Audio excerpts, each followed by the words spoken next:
had a dream this morning, and in it somebody said, embrace the chaos.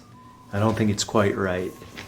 I need to accept that chaos is inevitable, but my goal here is to manage the flow of entropy.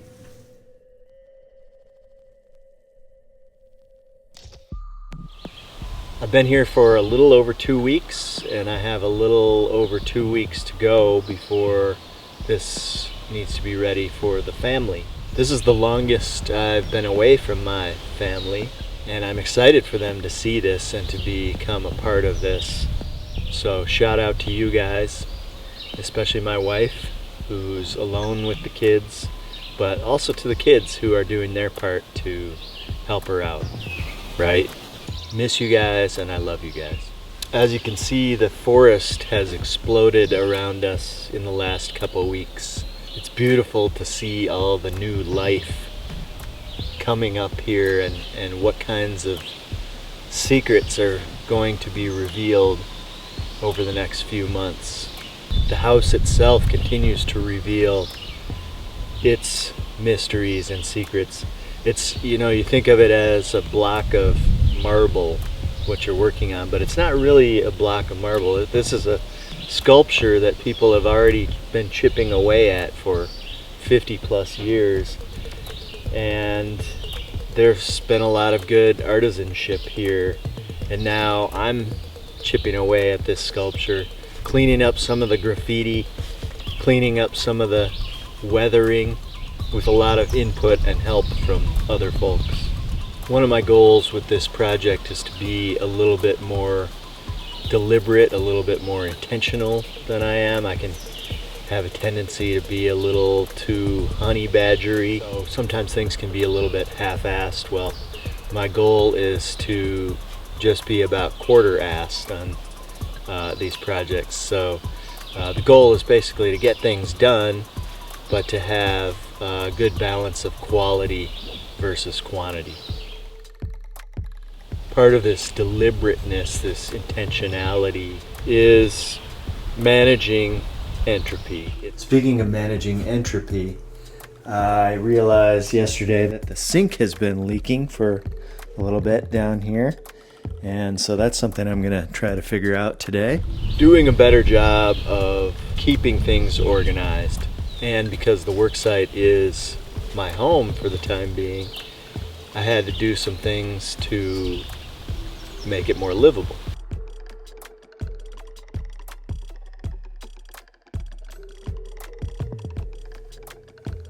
Less afraid that a wraith-like figure is going to come out of here in the night and attack me in my sleep. We've seen probably dozens of dead mice. There's a chance of rodents crawling over my body at night, so I decided I'm just going to make a bed. So I'm going to try to make this whole thing in less than an hour, hopefully.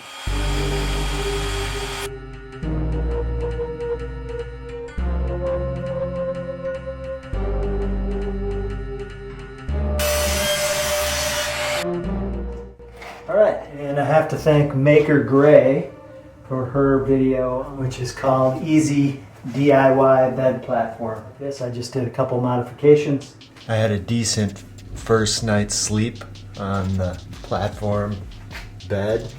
The real problem is the air mattress has a slow leak, and so it gets flaccid throughout the night. I think I'm gonna cry. FedEx guy was just here, and I finally have a towel. I've been toweling off with a shirt for 3 or 4 days. This is literally a stopgap measure. This is our functional bathroom right now. It's fairly tight, but at least it's got a really cool jazzy theme to it. We've got the fridge and the microwave, which will ultimately be part of this kitchen. And we've got our little Little stove working for now. That'll be removed at some point. And our little coffee station and wine station, apparently. A computer station.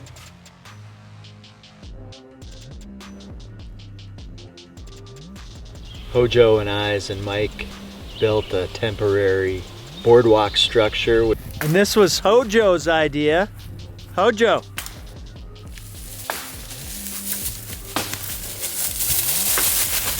Well, I guess I should call the dock guy and cancel the bid. My brother Eyes started the path. We got the metal pile cleaned up. We got 250 cigarette butts picked up, and I think there's about 250,000 to go. We got some dog poop raked off. There's some unknown substances in 5-gallon buckets. As you get into a project like this, especially with older houses, you discover new potential projects or different ways that the project can take shape. In a sense, you're listening to what the house has to tell you.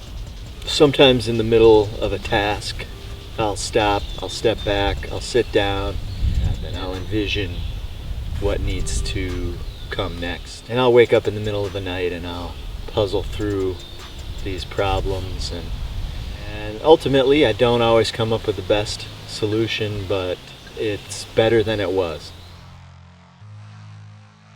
These past couple weeks have been pretty full days of work for me, but I have carved out a little bit of time to have some fun.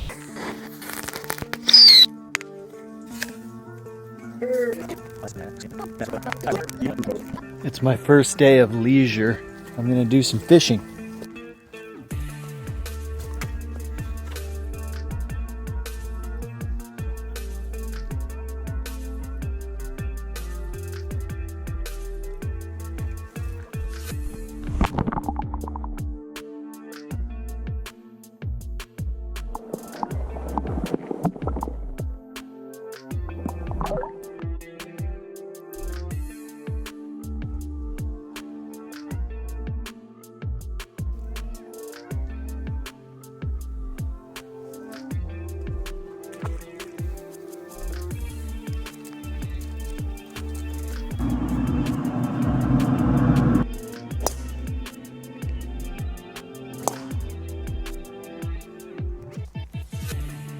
Michelada with some homemade chamoy, the koi chamoy from my buddy Chris. And Mike and I were out there the other day. We were kind of trying to find the boundaries, which we still haven't done. And as we were walking through the woods, we just heard this kind of ominous disturbance in the woods, just out of our sight. We're hearing something back here. Where are you? I was pretty sure it was a bear. Something was not happy with us. And I started walking in that direction. Mike kind of warned me against continuing to pursue whatever was making that noise. Sometimes our first impulses aren't always the best ones. But you know, it's maybe it wasn't a bear, maybe it was a hodag. Well, we were hot on the trail of the Rhinelander hodag. Huh, that's nice.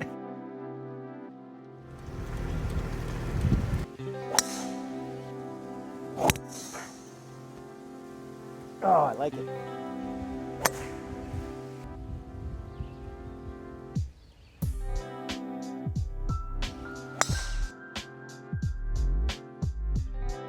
And we got to go into town briefly, had a nice meal at the local diner. I wonder if this town was bigger than 8,000 people at one point, because it's a fairly sizable downtown with some beautiful old buildings. So I'm curious to know a little bit more about the history of Rhinelander and the area.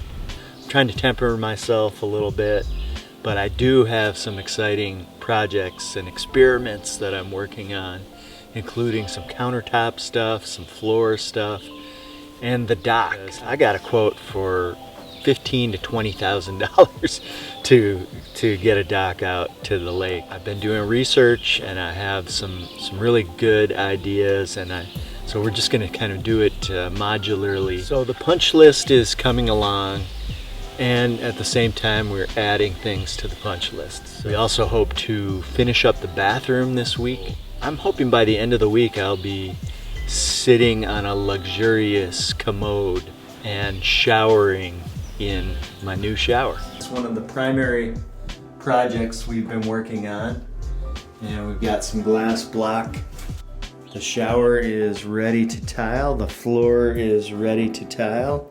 This is one of the exciting things we've been working on, and lots of fiddly stuff when you open up a wall like this, like all the electric. There's so much better flow now. We'll probably put a little bar right there. And I did just buy a farm sink. And as you can see, we're still working on opening up that hallway. Just trying to figure out what we're gonna do for those floors and what we're gonna do with the paint.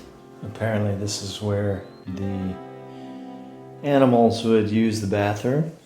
I ordered the washer and dryer soon after we got here, and they're kind of back ordered a little bit.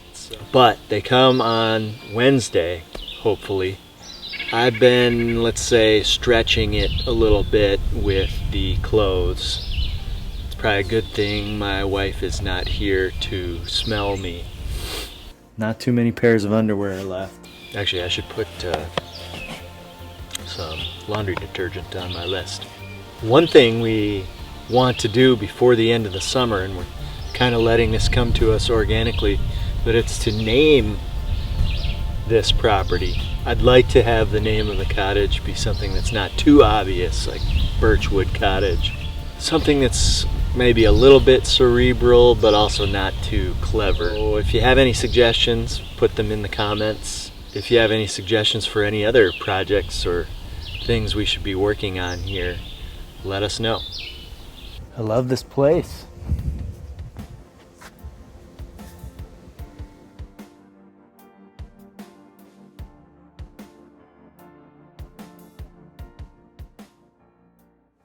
In another dream I had, I was way up in a tree and I was cutting the top of it off, and just as I was finishing the cut I realized that I was on the limb that I was cutting off. I've barely started work here and my phone already can't recognize my fingerprint. I ordered the washer. Quiet. I did. I said that. Yeah. That we're already making progress on the punch list.